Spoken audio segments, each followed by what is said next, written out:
하나님의 말씀 봐요. 여러분 좀 마음 좀 함께 편안하려고 함께 제가 좀 서론을 길었습니다. 자, 빌립보서 2장 12절로 16절. 그러므로 나의 사랑하는 자들아, 너희가 나 있을 때뿐 아니라 더욱 지금 나 없을 때에도 항상 복종하여 두렵고 떨림으로 너희 구원을 이루라. 너희 안에서 행하시는 이는 하나님이시니 자기의 기쁘신 뜻을 위하여 너희에게 소원을 두고 행하게 하시나니 모든 일을 원망과 시비가 없이 하라.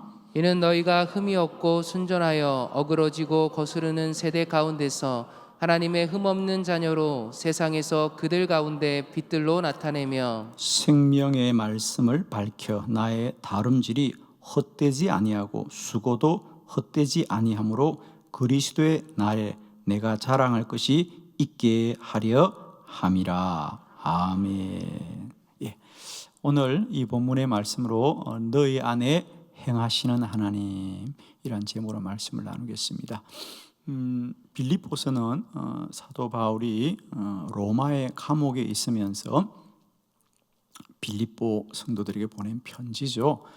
빌립보 교회는 사도 바울에게는 참 남다른 교회입니다. 왜? 사도행전 16장에 우리가 기록된 대로 사도 바울은 그의 생각은 아시아에서 복음을 전하려고 생각했는데 하나님이 마게도냐로 건너와 우리를 도우라는 환상을 통해서 바울은 오직 주님의 이끌림을 받아서 마게도냐로 갔고, 그 마게도냐에서 처음 세웠던 교회가 빌립보 교회.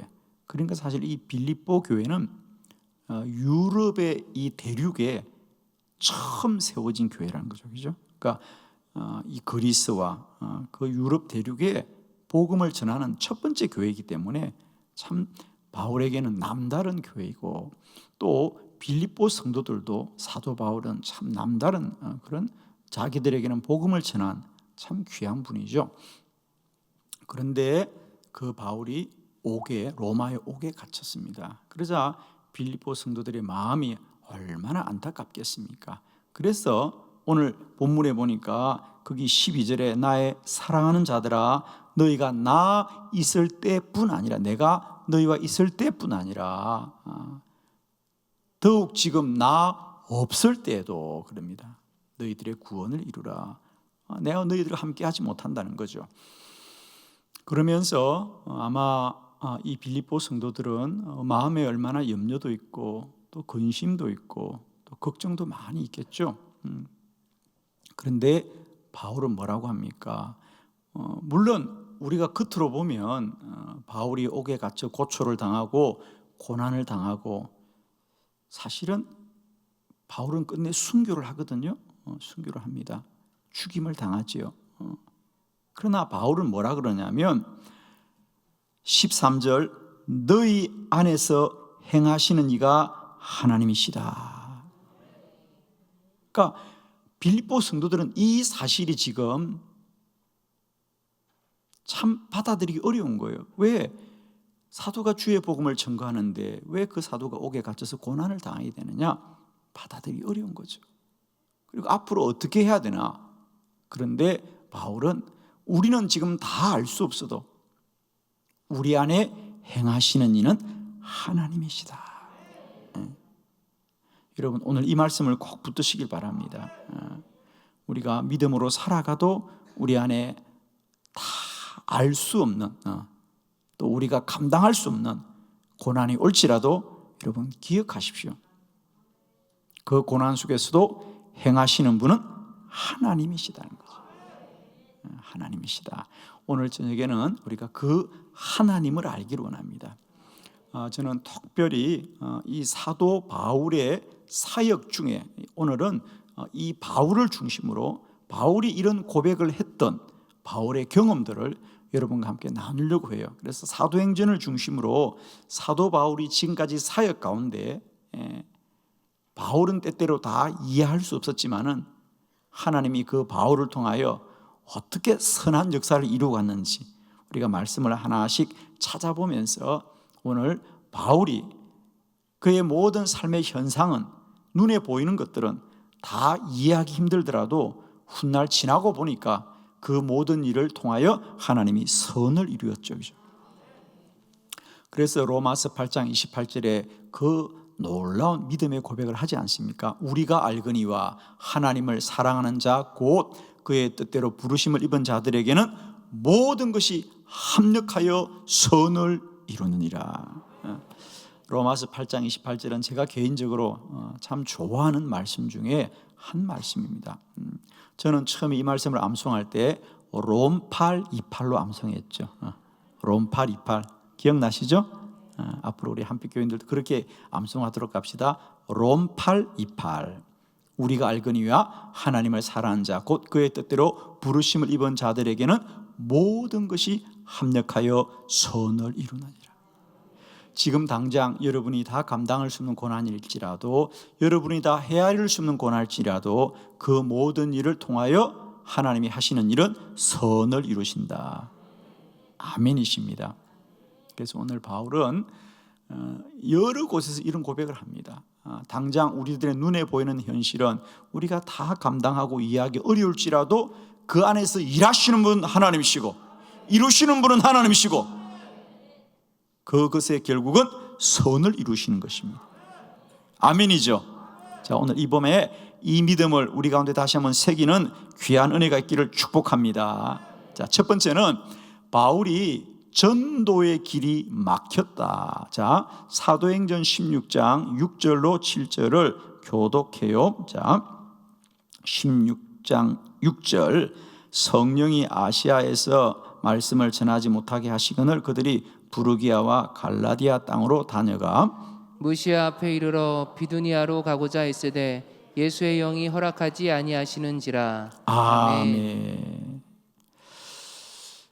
바울은 이제 2차 전도 여행을 나가려고 하면서 바울의 생각은 아시아에서 또 비두니아에서 복음을 전하려고 합니다.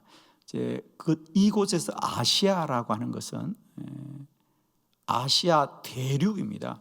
그리고 오늘로 말하면 오늘 세계 지도로 말하면 터키입니다.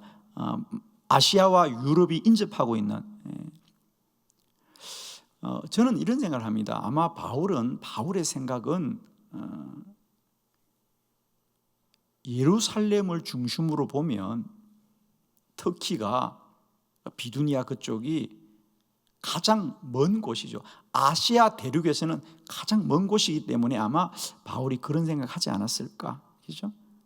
예루살렘에서 가장 먼 곳이기 때문에, 그러니까 사람의 생각은 그런 거예요. 우리들의 기준으로는 우리가 멀게 느껴지면 그게 먼 곳이 여기죠. 그런데 하나님은 그 길을 다 막으시는 거예요. 물론 하나님이 막는다고 막은 게 아니에요, 여러분. 물론 우리 성경에는 다 나와 있지 않지만은 주석학자들의 글을 읽어보면 아마 그때마다 바울이 몸이 아팠거나 이런 일들이 생겼다는 거죠. 사실은 바울은 늘 건강의 문제가 늘 그의 발목을 잡았거든요.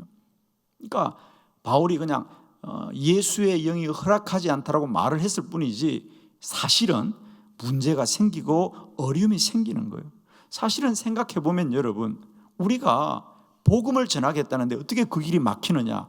막힐 수 있습니다, 여러분. 어려움이 올 수도 있습니다. 그래서 바울이 길이 막히는 거예요. 길이 막힙니다. 우리는 잘 알고 있지 않습니까? 주님의 뜻은 바울은 예루살렘에서 먼 곳으로 가려고 했지만 주님은 온 세상에서 가장 먼 곳으로 가기로 원하는 거죠. 복음이 할렐루야? 다른 거죠. 바울이 생각할 때는 그의 생각으로는 이스라엘에서 터키는 아주 먼 곳입니다. 그러나 주님은 그보다 더 먼 곳 로마에까지 복음이 전거되기를 원하시는 거죠. 왜? 그 당시 모든 세상은 로마로 연결되기 때문에, 그죠? 그래서 로마가 닦아놓은 길을 통하여 복음이 다 전파되거든요. 그래서 우리가 첫 번째 꼭 아셔야 될 것, 우리의 길이 막히는 것은 길이 막히는 것이 아니라 하나님이 더 넓은 길로 이끌어 가시더라. 그래서 우리 안에 행하시는 분은 하나님이시다. 길이 막혀도 행하시는 분은 하나님이시다. 아멘이죠, 여러분. 이제는 여러분 길이 막혀도 감사합시다. 아멘이죠. 시험에 떨어져도 감사해야 돼. 정말입니다, 여러분. 특히 운전면허 시험은 떨어지면 떨어질수록 감사해야 돼요, 여러분. 왜? 실력이 그만큼 늘어나니까. 아멘입니다, 정말. 우리는 모든 것이 우리가 소원하는 대로 단번에 빨리 되기를 원하지만은 하나님의 뜻은 그렇지 않아요, 그죠? 그러므로 이제 우리는 우리의 길이 막혀도 행하시는 분이 하나님이시다. 이제 우리가 잘 보십시오, 여러분. 예를 들면 우리가 사무엘상 9장에 보면 사울 같은 경우에도 그가 아버지의 나귀를 찾기 위해서 하루 종일 다니잖아요, 그죠? 하루 종일 나귀를 찾으러 다니지만 나귀를 못 찾습니다. 거기 성경에 보면 그가 다녔던 지명들을 일일이 다 거론한단 말이죠. 자, 우리가 결론적으로 말하면 사울은 나귀를 찾아야 돼요, 찾지 못해야 돼요? 찾지 못해야 되겠죠? 그래야 기도하게 되죠. 그래야 기도할 마음을 먹고, 그래야 사무엘을 만나고, 그래야 왕이 되죠. 우리는 결론을 다 알고 있기 때문에 사울이 나귀를 찾고자 하지만은 사울이 끝내 나귀를 찾지 못한 것은 우연이 아니라 하나님이 가리어 주신 거죠. 동의하십니까? 이제 그 정도는 성경을 보는 눈이 열려야 되죠. 사울은 얼마나 나귀를 찾고 싶겠습니까? 그러나 하나님은 사울이 나귀를 찾지 못하게 함으로 말미암아 끝내 기도하게 하는 거죠. 기도하게 하고, 기도할 때 사무엘이 그를 왕으로 기름 부어 주는 거죠. 사무엘상 1장의 한나도 마찬가지죠. 한나는 아이를 가려고 그렇게 기도했지만 성경은 분명히 말합니다. 여호와께서 임신하지 못하게 하시더라. 하나님이 막으시는 거예요. 그래서 한나가 더 간절히 기도하자 하나님이 한나에게 깨달음을 주시기를 너의 아들을 하나님께 드려라. 하나님께 드리라는 깨달음을 주어서 위대한 선지자 사무엘이 태어나게 되는 거예요. 동의되시죠? 그렇습니다. 때때로 우리의 길이 막히는 것도 하나님이 하시는 것이다. 우리 안에 행하시는 분 하나님이에요. 우리가 겉으로 보이는 것은 길이 막히고 나귀를 찾지 못하고 아이를 갖지 못하는 것 같아도 그 모든 것 속에 행하시는 분은 하나님이시더라. 아멘입니다. 그러므로 오늘도 우리 인생길에 알 수 없는 고난과 환난이 있더라도 우리는 그 안에 행하시는 분이 하나님이신 것을 믿으시고 기뻐하고 기도하고 감사함으로 하나님께 영광 돌리는 저와 여러분 되기를 축원합니다. 원망할 거 아무것도 없어요, 여러분. 원망할 거 아무것도 없습니다. 왜? 모든 것은 합하여 선을 이룹니다, 여러분. 두 번째, 심지어는 기도가 응답되지 않았습니다. 고린도 후서 12장 8절로 9절이에요. 자, 교독합니다. 8절. 이것이 내게서 떠나가게 하기 위하여 내가 3번 주께 간구하였더니 나에게 이르시기를 내 은혜가 내게 족하도다. 이는 내 능력이 약한 데서 온전하여 짐이라 하신지라. 그러므로 도리어 크게 기뻐함으로 나의 여러 약한 것들에 대하여 자랑하리니 이는 그리스도의 능력이 내게 머물게 하려 함이라. 아멘. 더 나아가서 바울은 자신의 육체의 질고를 위하여 하나님께 3번씩이나 기도했더라 그랬습니다. 바울이 이제 결혼하지 않고 혼자 복음을 전하다가 끝내 순교했는데 그 중에 하나는 아마 바울에게는 우리가 여러 가지 성경적 근거를 찾아보면 아마 그 당시 간질병과 같은 그런 육체의 병을 가지고 있었다라고 이제 주석학자들이 우리에게 설명하고 있습니다. 그래서 바울이 그가 가지고 있던 육체의 질병이 아마 그런 간질병 같은 것일 거다. 그런데 그가 하나님께 그걸 고쳐달라고 기도했다는 거죠. 그런데 오늘 성경에 말한 대로 내가 3번 주께 간구하였지만 주님이 허락하지 않더라. 그러면서 바울은 자신의 기도가 응답되지 않은 것이 하나님이 막으신 것이 아니라 하나님이 내 육체의 이 질고를 남겨두심으로 말미암아 내가 더욱더 하나님을 붙들게 하더라. 나의 은혜가 너에게 족하니 내 능력이 약한 데서 온전하여짐이라는 거죠. 즉 바울이 생각할 때는 내가 이런 약점을 가지고 있기 때문에 내가 더욱더 기도를 계속할 거라는 거죠.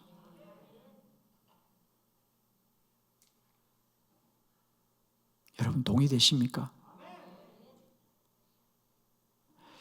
자, 예를 들면 이런 겁니다. 제가 받은 응답인데요. 저는 지금까지 30년 넘게 목회하는데 제가 목회하는 교회는 늘 빚이 많은 교회예요. 물론 2교회밖에 목회 안 해봤지만 저는 제가 개척한 교회도 제가 개척해서 교회를 건축하고 25년 목회할 때까지 늘 재정이 부족했어요. 늘 많이. 저는 그게 늘 부담스러워요. 언제나 교회가 좀 쓰고 남으면 좋겠는데 늘 모자란데. 그러니까 목사가 얼마나 마음이 힘든지 몰라요. 근데 저는 일찍이 그 문제에 대해서 하나님께 응답을 받았어요. 여러분 제가 솔직히 말씀드립니다. 제가 개척하고 한 3년 차 되었을 때 뭐 처음부터 다 모자랐으니까 여러분 그죠? 여러분이 아시다시피 저는 뭐 돈 한 푼 없이 개척한 사람이잖아요. 월세 6만 원 가지고 개척한 사람이니까 뭐 언제나 돈이 모자라 좀 마이너스. 재정부장이 해마다 연말에 보고하면 마이너스. 그러면 마치 내가 그 돈 다 쓴 것처럼 미안하고 죄송하더라고. 내가 쓴 건 하나도 없는데. 그게 담임 목사의 마음이에요. 그래서 하늘은 제가 기도했지 않습니까? 하나님께. 하나님, 아니 털 교회에서 재정이 부족하다 그러면 마치 내가 다 쓴 것처럼 너무 부끄럽고 죄송한데 하나님 이것 좀 어떻게 해줘봐요. 내가 좀 마음 편히. 아니 내가 무슨 내 한다고 돈 쓰는 것도 아니고 다 주일 한다고 하는 건데 하나님 좀 마음이라도 편하게 해주세요. 저희 교회도 좀 재정이 넉넉하게 해달라고 기도했지 내가. 정말입니다. 이 바울의 심정과 같았죠. 근데 여러분 제가 정확하게 응답받았어요. 그때 밤에 혼자 철회할 때인데 개척하고 한 3년 되었을 때 2번째 교회를 이사하고 주님이 정확하게 저한테 응답하시더라고. 그렇게 응답하셨어요. 종아, 내가 너의 목회에 재정이 차고 넘치게 하는 어렵지 않다. 그러나 네가 선택을 해라. 네가 앞으로 목회하면서 늘 재정이 부족한 것 때문에 그 어려움 때문에 기도하고 목회할래? 아니면 내가 넉넉하게 채워줄 테니까 이제 기도 안 하고 목회할래? 그러더라고요. 여러분. 이야, 아멘입니다. 여러분. 오늘 이 본문이 그런 본문이에요. 제가 그래서 하나님 저 기도하고 목회할 거라 그랬어요. 지금도 기도하고 있어. 한빛 와 보니까 지금도 기도하고 있어. 내가 다 이유가 있더라고요. 여러분. 내가 속으로 이런 큰 교회 오면 편할 줄 알았는데 안 편하구나. 그런데 저는 그렇다고 괴롭지는 않습니다. 이것으로 인하여 우리가 더 겸손하고 기도하게 하시니까. 그죠? 아니 이런 큰 교회가 부족한 게 하나도 없으면 우리가 얼마나 교만하겠어. 그지? 우리가 이것 때문에 기도하고 겸손할 수 있는 얼마나 감사하기죠? 아멘이죠 여러분. 그래서 때때로 우리 기도가 다 이루어지는 것만이 축복은 아니다. 우리에게 한 가지쯤은 다 약점들을 가지고 있어야 그것으로 인하여 우리가 하나님께 겸손해질 거죠. 그죠? 겸손해질 거예요 여러분. 아멘이시죠? 여러분 때때로 여러분이 좀 부족한 게 있으면요 감사해요. 다 가지면 얼마나 우리가 교만하겠어요 여러분. 그지? 아멘. 저도 부족한 게 많은데 그때마다 제가 감사해요. 하나님 내가 다 가졌으면 얼마나 교만하겠어요 내가. 그지? 나는 내가 좀 키가 컸으면 싶다가도 그래도 키라도 작아야지. 감사해. 할렐루야. 이 얼굴에 키까지 크면 어떡하겠어. 갑자기 잠이 확 깨요? 아니 이 얼굴에 키까지 크면 어떡하겠어. 내가 여기 있겠어 지금. 그러니까 내 목회하고 사는 거지. 그지? 아멘. 전혀 아멘이 안 되시는구나. 그래요. 우리의 약점은 하나님을 붙드는 믿음의 통로이다. 그래서 오늘 바울은 약점을 자랑한다는 거죠. 나의 약함이 자랑한다. 여러분의 약함을 자랑하시길 바랍니다. 부끄러울 거 하나도 없어요 여러분. 부끄러울 거 하나도 없습니다. 나의 약점을 자랑하노라.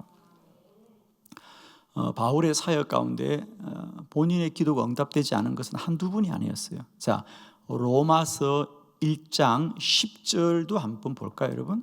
로마서 1장 10절 다 같이 함께 볼까요? 시작. 어떻게 하든지 이제 하나님의 뜻 안에서 너희에게로 나아갈 좋은 길 얻기를 구하노라. 아멘. 어떻게 하든지 이제 하나님의 뜻 안에서 너희에게로 나아갈 좋은 길 얻기를 구하노라. 로마서는 바울이 로마를 아직 가보지 않았어요, 그죠? 가보지 않고 다만 로마에도 그리스도인들이 있다는 소식을 듣고 너무 반가워서 먼저 편지를 쓰면서 복음이 뭔지, 구원이 뭔지. 그래서 사실 로마서는 그래서 체계적으로 쓴 거예요. 로마서가 우리 복음의 교본이라 그러잖아요, 그죠? 복음 중에 복음이 로마서인데 왜 그러냐면 처음부터 그를 목적으로 쓴 거예요. 사실 고린도 전서나 후서는 바울이 고린도를 잘 알기 때문에, 그죠? 오히려 잘 알기 때문에 좀 이렇게 그것이 뭐랄까 특수한 부분도 있고 개인적 부분도 있어요. 그런데 바울이 로마를 안 가보았기 때문에 가장 보편적으로 쓰는 거예요. 그래서 로마서가 그렇게 체계적인 글이 될 수 있던 것은 바울이 작정을 하고 쓴 거예요. 구원이 뭔지, 복음이 뭔지, 은혜가 무엇인지, 또 그리스도인의 삶이 무엇인지를 체계적으로 쓴 책이 로마서예요. 그러면서 바울이 서론에 나도 언젠가는 여러분을 구할 수 있는 좋은 길이 열리기를 기도합니다 그러잖아요. 어떻게 하든지 하나님의 뜻 안에서 너에게로 나아갈 좋은 길 얻기를 구하노라 그래요. 그런데 그 좋은 길이 열리지가 않아요, 여러분. 좋은 길이 열리지가 않아. 아마 바울은 생각할 때 그런 길이었겠죠. 로마에도 바울이 자랑스럽게, 그죠? 선교사로 로마로 가는 뭔가 그런 꿈을 꾸지 않았겠어요? 그런데 우리가 잘 아는 대로 사도행전에 보면 끝내 바울이 로마로 가는 길은 정말 자랑스럽고 영광스러운 선교사로서 가는 것이 아니라 부끄러운 죄수의 몸으로 감옥에 갇혀서, 옥에 갇혀서 수갑을 차고 재판을 받으려고 로마로 갑니다, 여러분. 자, 오늘 어떻게 했든지 하나님 뜻 안에서 너에게로 나아갈 좋은 길 얻기를 구한다 그랬는데 그게 좋은 길입니까? 가장 안 좋은 길이죠. 그런데 돌아보면 여러분, 그게 가장 좋은 길이었더라. 저는 이제 말씀을 볼 때마다 저는 좀 가정을 좀 해봅니다. 가끔씩은 있는 그대로 보지 않고 가정을 해보는 거죠. 자, 가정을 해봅시다. 바울이 복음을 전한다고 소문을 내고 막 성도들한테도 작별 인사하고, 야, 드디어 사도가 로마로 가서 복음을 전한다, 멋진 일이지 않나? 그리고 막 소문을 내었어요. 그리고 바울이 로마로 갔다면 오늘날처럼 로마의 복음화가 그렇게 빨리 일어났을까? 여러분 아시지 않습니까? 로마가 그렇게 기독교를 핍박하고 핍박하는데 그 나라가 그렇게 빨리 그 기독교를 국교화하는 것이 믿어집니까, 여러분? 비밀이 뭐죠? 우리가 로마 복음화의 역사를 보면 우리가 쉽게 말하면, 저는 이제 선교학을 공부한 목사잖아요, 그죠? 저는 선교학을 공부했기 때문에 전 세계 교회가 어떻게 복음이 전거되었고 그 나라에 어떤 나라는, 일본은 왜 복음이 실패했는가? 일본 우리보다 훨씬 빨리 복음이 전거된 나라입니다. 중국도 마찬가지입니다. 사실 우리나라는 가장 늦게 복음이 들어왔는데 지금 복음이 가장 부흥한 나라가 됐죠. 우리나라도 복음화의 특징이 있어요, 여러분. 선교의 특징이 있습니다. 로마의 선교의 특징은 뭐냐면, 우리가 주로 선교사들이 그 땅에 들어가면 여러 가지로 우리가 나눌 수 있는데, 우선은 선교사들이 어떤 계층을 중심으로 복음을 전하느냐, 하층민이냐 상층민이냐. 로마의 특징은 뭐냐? 상층부, 즉 그 시대의 지도자들을 중심으로 복음이 전해졌기 때문에 로마는 아래에서부터 복음이 부흥한 것이 아니라 위로부터 정치 지도자들이 먼저 예수 믿으니까 그들이 법으로 만들어서 복음화 시켜버리는 거죠. 그러니까 로마가 그렇게 빨리 복음화되는 겁니다. 우리나라는 특징이 뭐냐고요? 우리나라는 상층부와 하층부의 복음화가 동시에 일어나는 특징이 있었어요. 이건 뭐 다른 얘기입니다만, 그래서 로마는 이런 상층부로부터의 복음화가 일어났기 때문에 그렇게 빠른 시일 안에 로마가 완전히 복음 앞에 무릎을 꿇게 되는데 그 비밀이 뭐냐면 그게 바울의 감옥이었습니다. 바울이 로마에 갇혔던 감옥이 그 당시 로마의 정치 지도자들이 갇혔던 곳이고 바울은 거기서 그들에게 복음을 전하고 그들을 통하여 로마의 지도자들이 복음을 알게 되는. 자, 저는 가정을 해보는 거죠. 만일 바울이 정말 자기가 생각한 대로 정말 좋은 길이 열려서 선교사로서 당당하게 갔다면 그런 지도자 만났겠습니까? 만나지 못합니다. 다 외곽의 사람들, 하층민들에게 복음을 전했겠죠. 지금과는 전혀 다른 길로 갔을 것이다, 이렇게 봅니다. 그래서 여러분, 우리가 행하는 일들이 혹 우리의 뜻 같지 않을지라도 우리 안에 행하시는 분은 하나님이십니다. 아멘이죠. 우리 안에 행하시는 분은 하나님입니다. 때때로 우리들의 기도가 우리의 뜻대로 선이 응답되지 않더라도 낙심하지 마십시오.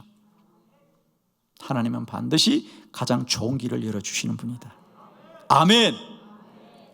세 번째, 우리 안에 행하시는 분 하나님이시다. 바울에게도 두려움이 있었습니다. 두려워하였더라. 고린도전서 2장 3절 다 같이 합독합니다. 시작. 내가 너희 가운데 거할 때에 약하고 두려워하고 심히 떨었노라. 아멘. 바울이 이제 고린도 교회를 갈 때, 그죠? 이제 우리가 빌립보에서 복음이 전해지고 데살로니가의 복음이 전해지고 그다음에 아테네의 복음이 전해지고 그리고 간 곳이 고린도거든요, 그죠? 고린도입니다. 지금도 아테네에 가면 바울이 복음을 전했던 아레오바고 법정에 거기 돌에다가 여기서 사도 바울이 복음을 전했다는 기록이 지금도 남아 있습니다. 아마 여러분도 보신 분들이 계실 겁니다. 여행 가셨던 분들은, 그죠? 그래서 아테네에서 복음을 전하다가 사실은 바울은 아테네에서의 복음은 사실은 뭐 실패와 성공이라는 게 있을 수는 없습니다만은 그래도 바울이 그 다음 복음을 전한 중에 가장 열매가 없는 곳이 바로 그 아테네에서 아덴이죠. 아테네에서의 사역이었어요. 그래서 바울은 아테네에서 쫓기다시피 해가지고 고린도로 가게 되는 거거든요. 바울이 다음은 고린도에 그래서 간 게 아니에요. 아테네를 떠나기 위해서 간 곳이 고린도거든요. 그래서 그가 고백하잖아요. 내가 너희 가운데 거할 때 사실은 약하고 두려워하고 심히 떨었더라는 거죠. 큰 낙심 가운데 간 곳이 고린도입니다. 그러나 우리가 알다시피 고린도 교회는 우리가 소아시아의 이 교회들 중에 어떤 교회 못지않게 복음으로 든든히 선 그런 복된 이 교회가 고린도 교회지 않겠습니까? 자, 그러면 고린도에서 바울은 두려워하고 떨고 내가 어찌할 바를 몰라고 고린도로 갔지만 그 고린도에서 어떤 일이 벌어졌느냐? 자, 우리 사도행전 18장 1절로 2절을 한번 교독합니다. 1절, 그 후에 바울이 아덴을 떠나 고린도에 이르러 아굴라라 하는 본도에 선한 유대인 한 사람을 만나니 클라우디오가 모든 유대인을 명하여 로마에서 떠나라 한 거로 그가 그 안에 브리스길라와 함께 이달리아로부터 새로 온지라 바울이 그들에게 가매. 아멘. 바울은 그 유명한 아굴라와 브리스길라 부부를 이 고린도에서 만납니다. 물론 아굴라와 브리스길라 부부도 원래는 이달리아, 로마죠. 로마에서 본토죠. 로마에서 있다가 유대인들을 추방하자 이 고린도로 쫓겨온 사람들입니다. 그런데 아마 이 아굴라와 브리스길라도 천막을 깁는 그런 일을 하는 사람이었고 우리가 아는 대로 바울도 천막을 깁는 사람이었습니다. 그래서 처음에는 생업이 같아서 서로 만났는데 그 유명한 나의 말이죠. 동업자가 동역자 되더라. 아멘. 여러분, 제가 만든 말이에요. 동업자가 동역자 되기도 하고요. 동역자가 동업자 되기도 합니다. 그러면 안 되지, 그지? 그런데 때때로는 동역자가 동업자 되기도 하는데 오늘 바울과 아굴라와 브리스길라 부부는 동업자가 동역자 되었더라. 아멘. 바울은 고린도에 갔을 때 심히 약하고 두려워하고 염려하였지만 하나님은 그 고린도에서 바울이 순교할 때까지 그 자리를 떠나지 않던, 그 곁을 떠나지 않던, 그가 나중에 고백하기를 아굴라와 브리스길라 부부는 내 생명을 주어도 아깝지 않은 그런 귀한 분이라고 고백할 만큼 신실한 동역자를 고린도에서 만나게 됩니다. 아멘. 바울이 생각기로는 고린도에서의 자기 삶이 그렇게 두려워하고 염려하였지만 하나님은 그곳에서 가장 멋지고 신실한 동역자를 만나게 하는, 우리 안에 행하시는 분은 하나님이시다. 아멘이시죠? 사랑하는 성도 여러분, 우리 삶에 날마다 때마다 하나님이 주인이시다, 하나님의 뜻이 이루어진다는 사실을 꼭 기억하시고 눈에 보이는 현상과 사실에 낭망하지 마시고 너희 안에 행하시는 분은 하나님이시니 그 하나님을 바라보면서 날마다 승리하시기를 축원합니다. 기도드리겠습니다.